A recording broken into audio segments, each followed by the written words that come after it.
तो हेलो दोस्तों, क्या हाल चाल है। मैं उम्मीद करता हूँ कि आप लोग अच्छे होंगे। तो यह कहानी है एक हकान नाम के लड़के की, जो बिल्कुल बेरोजगार और निठल्ला होता है और वो कई जगह इंटरव्यू देने जाता है, लेकिन उसको नौकरी नहीं मिलती है। उसे एक दिन जादुई कमीज मिलती है और उस कमीज को पहनने के बाद से शक्तियों को वो कंट्रोल नहीं कर पाता है, जिसकी वजह से पूरे शहर को मुसीबत में डाल देता है। तो ऐसा कैसे हुआ, तो चलिए जानते हैं। कहानी की शुरुआत में हकान पर कोई बंदूक से गोली चला देता है। चूंकि यह गोली हकान को लगी या न लगी ये हमें नहीं दिखाया जाता है। इसके वजह से कहानी पास्ट में शिफ्ट हो जाता है, जहाँ पर हम हकान और उसके दोस्त मेमो को देखते हैं और दोनों एक ही रूम में रहते हैं। हकान सो रहा होता है, तभी उसका फोन का रिंग बजता है, लेकिन हकान अपने फोन को बंद कर देता है। इसके वजह से थोड़ी कसरत करता है और अपने दोस्त को जो सो रहा है उसको जगाता है। इसके वजह से वो तैयार होकर नाश्ता करते हैं और उस जगह पे जाते हैं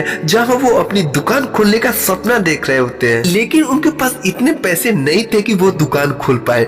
उसके बाद से वो एक शीशे से झांकते हैं और दोनों आपस में कहते हैं कि कैसे वो अपने दुकान का डेकोर करेंगे। और उनके फ्यूचर की दुकान अरबपति फैसल एडम के कंपनी कैबिनेट होल्डिंग के बगल में है। इसके वजह से हकान अपने पिता नेसेट कोलमार्क से मिलने जाता है और उसे रास्ते में जाते हुए उसके रिश्तेदार और पड़ोसी मिलते हैं। उनका अभिवादन करते हुए वो मार्केट और दुकानों को बीच में से निकलता है। इसी बीच रास्ते में उसको एक औरत मिलती है जिसका नाम टरकोन था, जो लोगों का भविष्य बताती है। वो हकान से कहती है कि तुम्हारी किस्मत बदलने वाली है और बहुत कुछ तुम्हें बड़ा मिलने वाला है, लेकिन हकान उसकी बातों को नजरअंदाज करके चला जाता है, क्योंकि वो किस्मत की बातों पे यकीन नहीं करता था और अपने पिता के पास पहुंच जाता है, जहां उसको पता चलता है कि वो उनका बेटा नहीं है। नेसेट हकान को गोद लिए थे। नेसेट की दुकान 600 साल पुरानी है और वो कुछ पुरानी और हाथों से बनी हुई चीजों को बेचते हैं। हकान उनको अपनी नई दुकान खोलने का प्लान बताता है, लेकिन वो उसका मजाक उड़ाते हैं और उसके पहले किए गए कामों को बताते हैं जो नाकाम हो चुके थे। हकान उन्हें यह कहकर मनाता है कि उसकी दुकान नई जगह पे है जो खूब चलेगी, लेकिन उसकी बातों को वो नजरअंदाज कर देते हैं। उसे एक कालीन देते हैं और उस लड़की को देने को कहते हैं जो वहाँ घूमने आई थी। इसके बाद का सीन हमें अरबपति फैसल एडम का दिखाया जाता है और उसने अपनी मेहनत की बदौलत इस एम्पायर को खड़ा किया होता है। वो एक हेलीकॉप्टर से उतरता है, उसकी मदद करने उसकी असिस्टेंट लैला और सुरक्षा दल का चीफ मजहर होते हैं। लैला अपने बॉस को बताती है कि उसे हागिया सोफिया टेंडर पे चर्चा करने के लिए एक प्रेस कॉन्फ्रेंस में जाना है। हागिया सोफिया इस्तांबुल के 1500 साल पुरानी एक खूबसूरत इमारत है जिन पे बोली लगने वाली थी। उसके बाद से फैसल जर्नलिस्टों से अपनी राय साझा करता है और कहता है कि हागिया सोफिया इस्तांबुल का दिल है और इसकी खूबसूरती हमें बनाए रखना है। तभी फैसल की मुलाकात ओखन से होती है, जो हागिया सोफिया पर बोली लगाने आया था। दूसरी तरफ हकान को देखते हैं कि कारपेट लेकर उस टूरिस्ट लड़की के पास जा रहा होता है जो फैसल के होटल में रुकी हुई होती है। कारपेट देने के बाद से हकान जब वापस आता है तो देखता है कि वेटिंग रूम में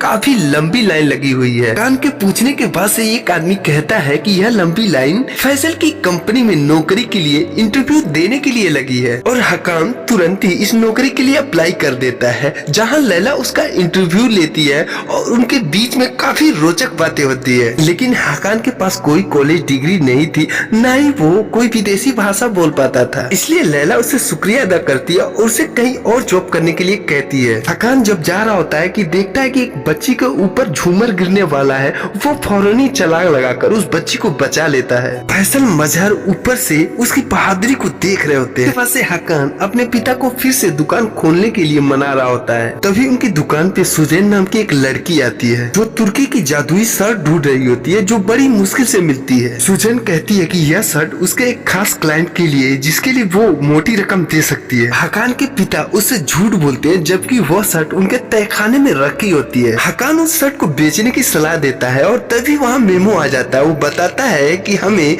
उस घर से निकाल दिया है क्योंकि हम लोगों ने किराया नहीं दिया। यहाँ हकान को पता चलता है कि उसने पैसे जो किराए के लिए देकर आए थे वो मेमो जुए में हार गया। दूसरी तरफ गोखन मजहर को एक कार में बैठाकर उसे घूस देता है और कहता है कि वो फैसल को उस डील से बाहर करे, लेकिन मजहर अपने बॉस के दुश्मन को वही मार देता है। दूसरी तरफ हकान और मेमू अब दिवालिया हो चुके थे, इसीलिए वो अपने पिता के तहखाने में जाते हैं और उस शर्ट को चुरा कर सुजैन को बेचने की सोचते हैं। शर्ट चुराने के बाद से वो दोनों सुजैन से मिलने एक रेस्टोरेंट में जाते हैं और उसे कीमत की बात करते हैं। तब सुजैन कहती है कि इसकी कीमत लाखों में है और सुजैन का क्लाइंट और कोई नहीं मजहर होता है। तभी वहाँ पर हकान के पिता आ जाते हैं, उससे शर्ट लेकर वो कहते हैं कि यह बेचने के लिए नहीं है। मजहर बात बिगड़ता देख वहाँ पर गोलियों से हमला कर देता है और गोलीबारी के बीच हकान के पिता को एक गोली लग जाती है। हकान उन्हें हॉस्पिटल ले जाने की कोशिश करता है, लेकिन वो उससे अपने एक दोस्त के फार्मेसी ले जाने को कहते हैं। फार्मेसी जाने के बाद से हकान अपने पिता के दोस्त कमाल और उनकी बेटी जैनब से मिलता है। कमाल उसके पिता को इलाज के लिए ले जाते हैं और हकान यह सब देखकर काफी घबराया होता है,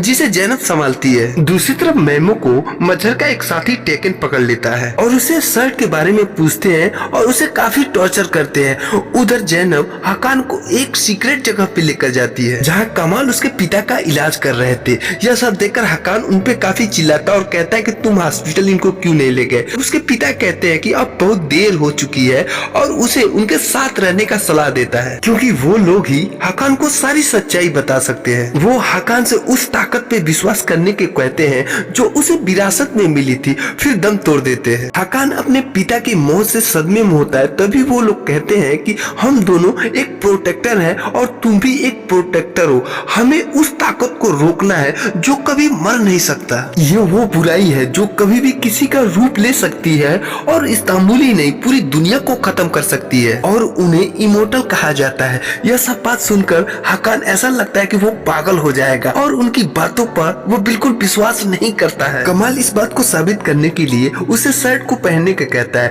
और वो तेज में आकर उस शर्ट को जैसे ही पहनता है वह शर्ट उसके शरीर का हिस्सा बन जाता है और उसके सीने में जादुई प्रोटेक्टर का निशान बन जाता है। फिर जैनब उस पे गन चलाती है और ये वही सीन है जो हमें फिल्म के शुरुआत में दिखाया गया था, और बंदूक की गोली हकान के माथे पे लगती है लेकिन गोली छिटक जाती है, जिससे यह साबित हो जाता है कि हकान एक प्रोटेक्टर है। कमाल हकान को उन इमोर्टल और प्रोटेक्टरों के बीच लड़ाई की बात को बताता है। इसके बाद प्रोटेक्टर मेहमद को दिखाया जाता है, जिसे 7 इमोर्टल को खत्म करने के लिए भेजा गया होता है। एक दिन उसे इमोर्टलों का पता चल जाता है जो हुबहू इंसानों की तरह दिख रहे होते हैं। उसे लड़ाई में मदद करने के लिए 3 चीजें मिलती है। पहली चीज होती है अंगूठी।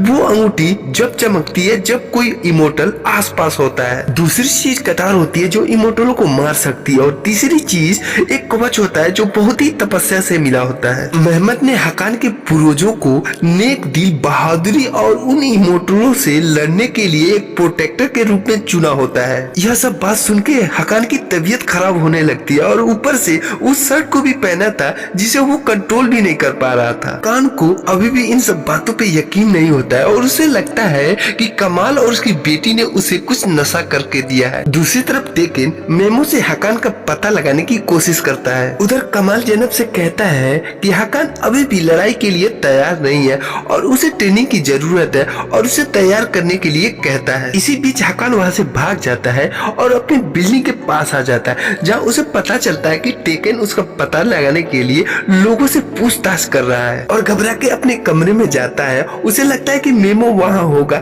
लेकिन मेमो वहाँ नहीं रहता है। उसी वक्त उसकी नजर एक डिब्बे पे पड़ती है जहाँ गन के साथ एक तस्वीर मिलती है जो 1989 में ली गई थी। उस तस्वीर में कमाल, नेशट और एक मोराल नाम का आदमी था, और तभी जैनब उसको ढूंढते वहाँ पहुँच जाती है और बात कर ही रहे थे तभी टेकन मेमो का मोबाइल लेके वो हकान को मैसेज करता है और उसे सुल्तान अहमद स्क्वायर मिलने के लिए बुलाता है। हकान को लगता है कि यह मेमो ने बुलाया, वो जैनब के साथ मिलने निकल पड़ता है। दूसरी तरफ कमाल सुजैन से मिलने आता है और उसे पता करता है कि वो शर्ट वो किसके लिए खरीद रही थी। उसे लगता है कि सुजैन के जरिए वो इमोर्टल का पता लगा सकता है, और तब तक बहुत देर हो चुकी थी क्योंकि मजहर ने चालाकी से घुसकर वहाँ उसको मार दिया था, क्योंकि उसको डर था कि उसकी पहचान दूसरे के सामने न आ जाए। दूसरी तरफ हकान सुल्तान अहमद स्क्वायर पहुंच चुका था। टेकन मेमो को चारे के रूप में इस्तेमाल करता है और हकान उसके पास जाता है। तभी टेकन एक जगह से छिपकर 4 गोलियां दनादन हकान के ऊपर चलाता है और टेकन नोटिस करता है कि इन गोलियों का असर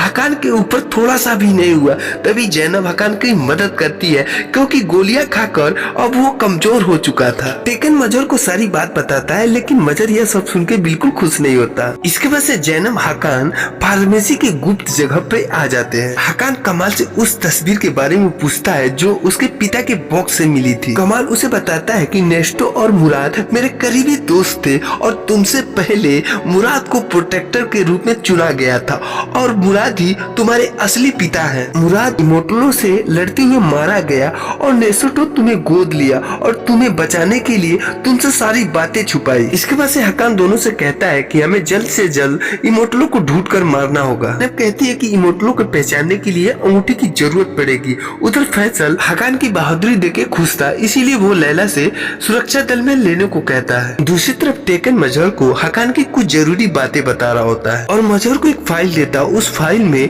नेसट और हकान के रिश्ते के बारे में लिखा था। उधर हकान और कमाल उसके पूर्वजों के बारे में बताता है कि कैसे इस्तांबुल और पूरी दुनिया को प्लेग और कई बीमारियों से बचाया जो कि उन इमोर्टलों के द्वारा फैला था।